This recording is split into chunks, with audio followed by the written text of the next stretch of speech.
Yesterday was Furman Engaged, a day dedicated to celebrating unique experiences that students have done at Furman. I'm a health sciences and communication studies major and have completed 2 internships this semester.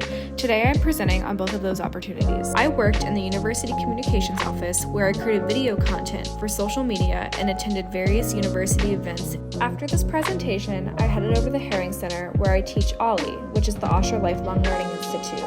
I teach a fuel class which is focused on nutrition and plant-based diets. After teaching, I needed some lunch, so I headed over to the Trone Student Center where they were having an international food festival. I then did my final presentation of the day on my fuel internship for the health science department. I then headed over to Timmons Arena where my friends were presenting on their various research and study abroad opportunities. And to end the day, I went to the Furman Engaged reception.